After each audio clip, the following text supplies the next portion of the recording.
Hey guys, VainBR20 back again. And as some of you guys may know, I just came back from Indiana to meet up with Billy Mitchell because he was helping promote a show over there. I had a blast. I mean, I started the day having breakfast with Billy Mitchell. It was absolutely insane. All the stories are true. He literally pulled out a bottle of hot sauce right out of his pocket, used it on his breakfast. I mean, the stories that you hear that he carries hot sauce everywhere he goes, it's true. I saw it from my own eyes. I saw a side of Billy Mitchell that probably a lot of people don't get to see because I hung out with him through most of the day. It was a real treat. It really was. I did a full interview, which you're about to see here in a second. I did an entire vlog of my entire day leading up to the interview. If you have not seen that video yet, guys, I can't stress enough. I'll leave a link below. Do me a favor and watch that video. Let me know what you think in the comments below. But let's go ahead. Let me shut up right now because this interview, it went to a few different places that I didn't think it was going to go. And I really, really did enjoy it. So right here is that interview. Hey, Bill, I read online a few years ago in an interview you said you never watched the King of Kong movie before. Is this true? And have you still not seen it? Why? I mean, I like the movie. Have you never seen the movie before? What are you questioning me for? If I said I didn't see it, I didn't see it. Okay. Have you still not seen it? This is several years ago. No, the truth is, no, I haven't sat through it and seen it. Have I seen various scenes because they come on an email or, oh, gee, this was my favorite quote you ever said, and somebody sends it to me? Yes, I have seen that, but I've never seen the movie, and I don't have the desire within me to sit down and see it, number one. And number two is, it's not that movie. I haven't seen any of the movies I've been in. I don't watch the interviews. I hope I do well with you because I don't need to see the interview. I live it. And actually, these interviews are different because it would just be straightforward.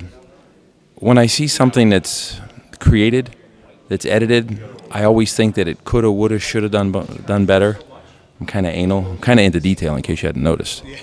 And so the fact is, I'm not the only one that's this strange. When I met Jim Carrey, he explained to me that he's never watched anything he's in. It's just not a desire I have. I don't have a reason for it. But the answer is correct. All right. I says, what's your longest play session? Because I saw you streaming one night. You went for like 20 hours. It kind of blew my mind. What do you recall? Like, what is that your longest play session, or have you gone longer than that? The longest stream? Like just playing, like said, like that you can remember sitting down and playing without stopping. So you haven't done your research? Is that public knowledge, or? In 1982, I was in Life magazine. What was I in there for? Come on, this is a backwards interview. I was actually in there for Centipede. I had scored 25 million points. I had played for 47 hours.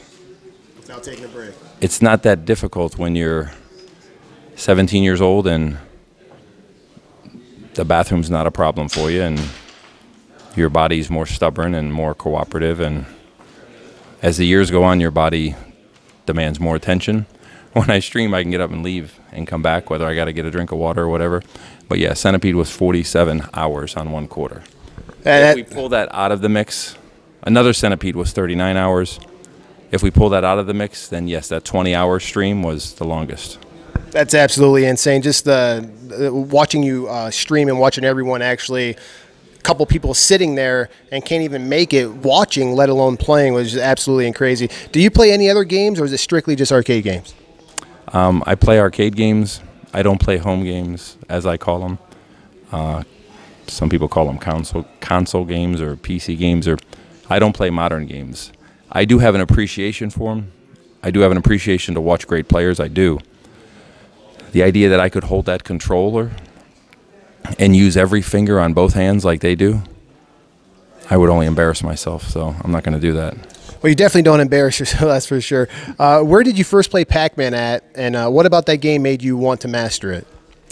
Well, I actually played and got really, really, really good at Donkey Kong first, and I'm searching, wanting to know where they have Donkey Kong contests. And the guy says to me, well, they don't have contests on that. And I go, why not? I go, you had a contest on Tron. He goes, yeah, but that was just for the movie. And I go, is that Aladdin's Castle? I go, so where do you have contests on Donkey Kong?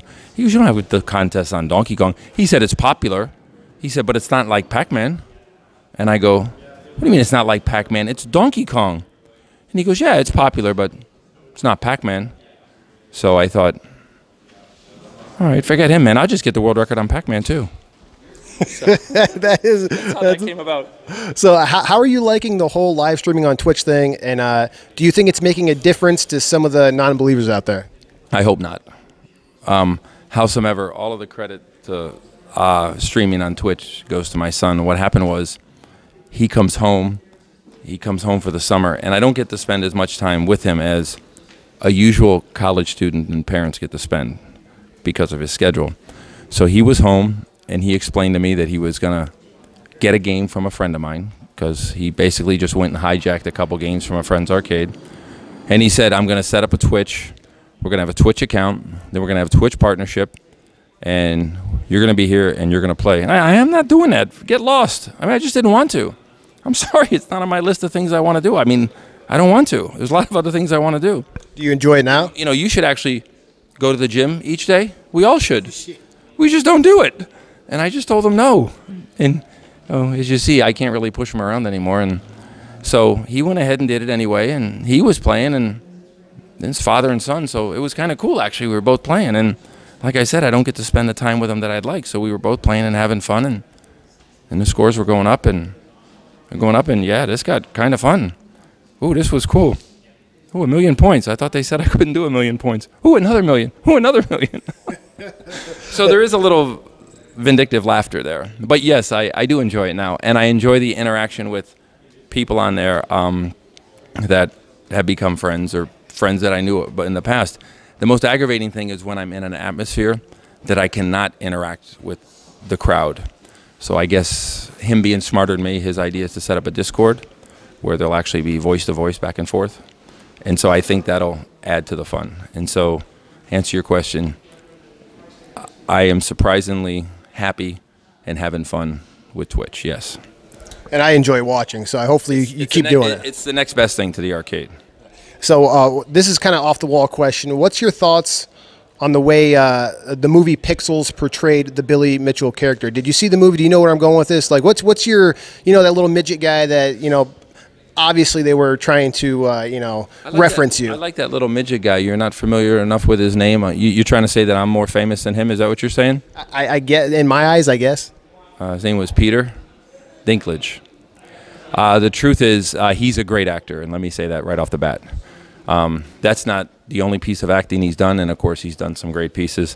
And I don't think that he was meant to be the star of the movie, but a lot of people said he came off that way. His talent is through the roof. It was. I enjoyed it. His performance, I'm sure, came up a little short, of me. But again, in reality, I'm sorry, don't hit me with the microphone. No, I haven't seen the movie.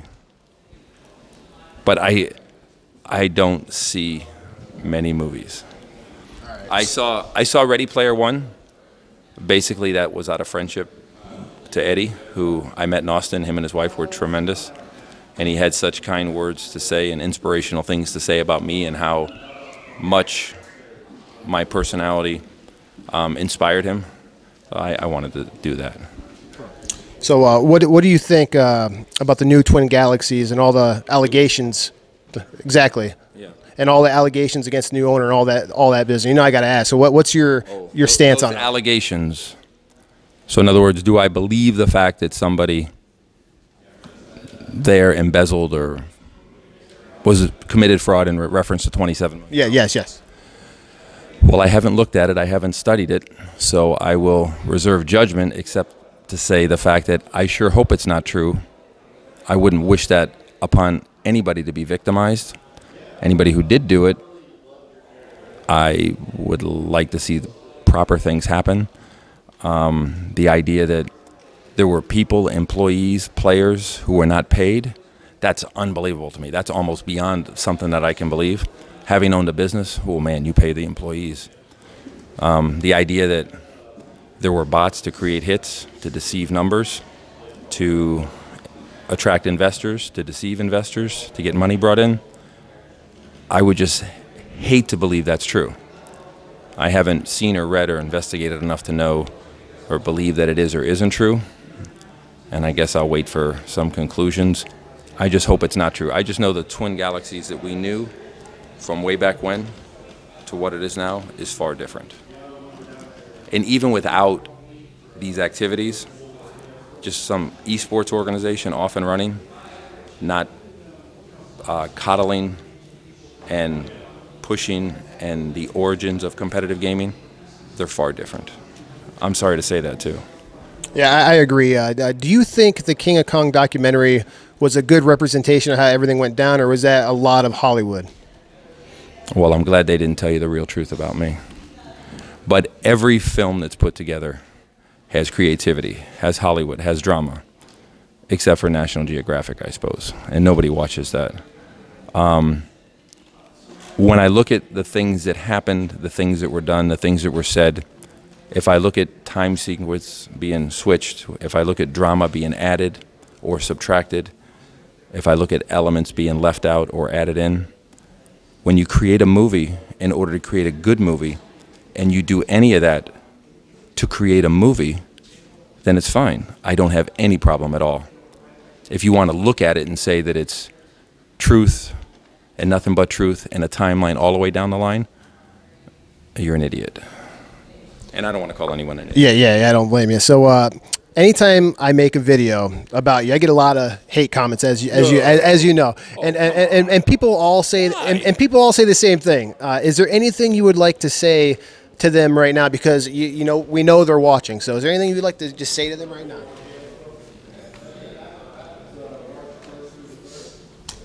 And one last thing, why the heck does everyone blame Neil for everything? Did somebody call me? What? See, Somebody called me. We're doing an interview, and the interview's going great, and this guy screws it up. Get out of here, Neil. Blame Neil. It's just, every time. Every time. Every time. Every time. The truth of the matter is, to expand on the Neil question, is he does do everything. He puts stuff together. It's what he does for a living. He does it for me. We have fun on stream. And if he's in charge of the controls and there's a jump and you can hear the button hit and not a jump, it's a failed jump, well, who are you going to blame? You're not going to blame me. You blame Neil. So it just sort of caught on. He has his Eat, Sleep, Donkey Kong shirts where people want to get Eat, Sleep, Donkey Kong, Blame Neil shirts. So maybe we will. Let's go back to your earlier question. The unhappy people. Those are always people that I've never met, and that's okay. But I guess I've come to the realization of myself, not of them. I guess I get a kick out of the idea that on a camera, we've spent some time together before this interview, and now we're here. The time we spent before and the humor we had when we had breakfast or lunch, and the humor and fun we're having now. I've realized that I get a real kick out of being and playing me on the camera, competitively and fun. And then when I go to a convention and one-on-one I meet people, there's an autograph, a selfie, a question, an introduction or something, and they meet me, the sharp contrast, the sharp difference, I just really get a kick out of throwing people for a loop. I mean, I do. I'd lie to you if I didn't. You know, when someone walks up and goes, I'm sorry, I don't want to bother you, and I say, what do you mean? That's why I'm here. It's because they want people like you to interact. You know, I mean, I have fun with them, humor.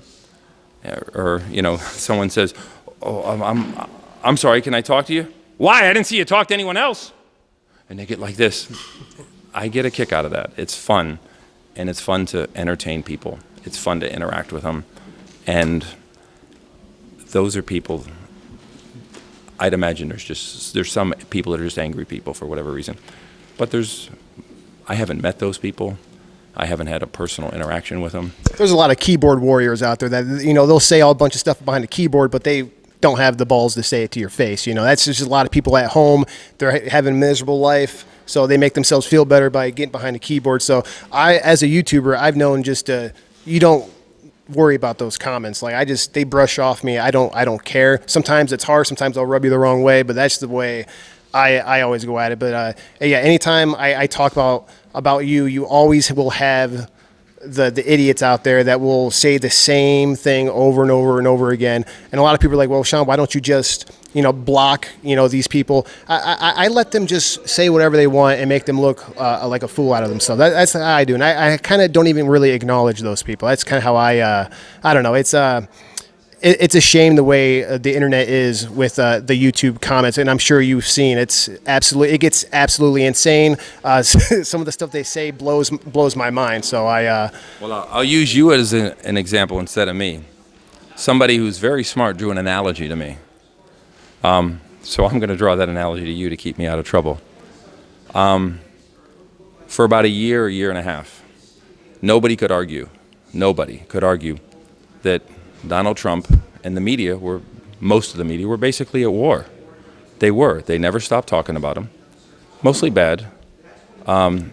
He did the same. Nobody's innocent. They're both guilty. But they kept his face like they keep your face. They kept the conversation, the subject, just like they keep you and your subject, and they kept it in the forefront. The people who despised him most drove that engine, drove it constantly. Man, I got to the point where I turned on the TV, I just turned it off. I don't care. I don't care about politics. I don't want to hear about it. And it was in the face. The same people that wish so much ill will upon him, like they did you, they kept the name in the forefront. They're the reason why he got elected. There's people who come to you and to your YouTube to laugh at the people or to go along with the people who pick on you. They drive the masses to your stream. They don't realize they're doing something for you. If they did, they'd probably shoot themselves. So that's good. That's a good point. I agree with that 100%. Do you really want to block them, or do you want to keep them driving the engine working for you? Even negative publicity, still people talking about you. So yeah, there's little difference in good publicity and bad publicity in the world of showmanship, because whether you like it or not, what you do is showmanship. Sounds like we're doing a backwards interview here, doesn't it? Well, that's pretty much all the questions I had. I just want to take the time to say it's been an honor to meet you today. What was it? Almost 5.5, 6 hours? 5.5 or 6 hours. Yeah, Those are all the questions you got. Yeah, that was. I thought it went pretty well. What do you think? I mean, you've done a bunch of interviews, I didn't. right? You've done interviews before, right? No, this isn't right. All right, you and I are going to talk later. We're going to do part 2. How's that? Okay. Because remember, I'm not a YouTuber. I've never been a YouTuber. Maybe I'll have some questions for you, sincerely. Okay. And this will be different. Thank you, guys. Now, unfortunately, part 2 of the interview never really happened. What was supposed to happen, Billy was going to ask me some questions. We were going to have a lot of fun with it, but it got busier and busier as the show got closer. More people were coming in. Billy was busy signing autographs, taking pictures with everyone. Billy does like to try to make sure, he gives his time to all his fans and stuff like that. He's a really, really nice guy. Billy's got this, bad guy persona, okay? He is Billy Mitchell, but I'm sorry, guys. I've met the man for myself. Don't let the movies fool you. This guy is probably one of the nicest guys I've met. He brought me in like family. It felt like it was, I wasn't just meeting Billy Mitchell, but it felt like I actually made a friend. So, Billy, if you happen to stumble across this video, man, the time that we've spent together, the interview and, the hospitality that you've shown me really meant a lot, man. I can't thank you enough. I really enjoyed the time that we spent together. Hopefully, maybe in the future, I know you live in Florida, I live in Ohio, so obviously we can't like hang out or nothing like that all the time, but hopefully maybe one day we can, hang out again. I had a lot of fun. Thank you for the interview and thank you for the time that I spent in Indiana. That's pretty much all for right now, guys. Leave a comment below. Let me know, what do you think of the interview? And as always, guys, there'll be more to come shortly. Thanks again.